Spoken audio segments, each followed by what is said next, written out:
ప్రాథమిక పాఠశాలలో ఘనంగా పురావస్తు నాణెముల ప్రదర్శన. నంద్యాల పట్టణంలోని బాల అకాడమీ పాఠశాల యందు శనివారం పురావస్తు నాణెముల ప్రదర్శన కార్యక్రమాన్ని ఘనంగా నిర్వహించారు.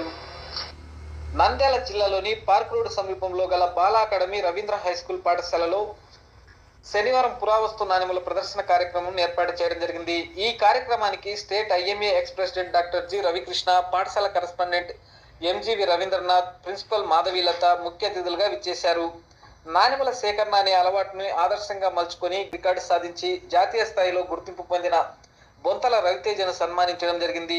ఈ కార్యక్రమానికి ముఖ్య అతిథులు మాట్లాడుతూ నాణెం అనేది ఒక చిన్న వస్తువు అని, సాధారణంగా గుండ్రంగా మరియు ఫ్లాట్ గా ఉంటుందని, నాణెం సాధారణంగా లోహంతో లేదా మిశ్రమంతో లేదా కొన్నిసార్లు మానవ నిర్మిత పదార్థాలతో తయారు చేయబడుతుందని, ప్రస్తుతం నాణేలను రోజువారీ లావాదేవీలలో డబ్బుగా వినియోగిస్తున్నారని, అవి ఇంకా నాణెముల విలువను మరియు విద్యార్థులు సెల్ ఫోన్లు చూస్తూ సమయాన్ని వృధా చేయకుండా మంచి అలవాట్లను సాధన చేస్తూ సరికొత్త విజయాలను సాధిస్తూ ముందుకు సాగాలని విద్యార్థులకు అనేక విషయాలను తెలియజేశారు.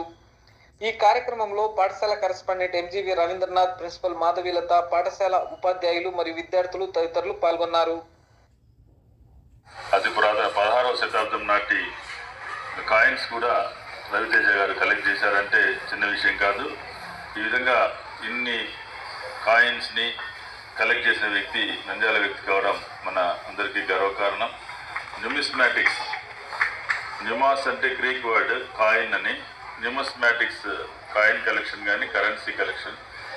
మెయిన్ పర్పస్ దీని యొక్క ప్రధాన ప్రయోజనం ఏంటంటే ఒక్కొక్క జనరేషన్లో ఒక్కొక్క తరంలో ఆ సంస్కృతిని, ఆ దేశం యొక్క నాగరికతను, ఆ ప్రాంతం యొక్క స్థితిగతుల్ని, ప్రజల స్థితిగతుల్ని తెలియపరిచే విధంగా ఈ కాయిన్స్ నోట్లో ఉంటాయి. కల్చరల్ హెరిటేజ్ అంటారు, సాంస్కృతిక వారసత్వం. ఆ సాంస్కృతిక వారసత్వాన్ని మనకు ఈ నాణాలు, పురాతన నాణాలు, పురాతన కాయిన్స్, తర్వాత కరెన్సీ నోట్స్ ద్వారా మనకు తెలుస్తుంది. Those are interested, they can come and participate in the hobbies on Sundays. And previously we used to have SUPW, where children are exposed to learn our native jobs like crafts, and remaining all those things were given to you. So those are interested for developing these kind of hobbies, clubs, in future we are going to avail them.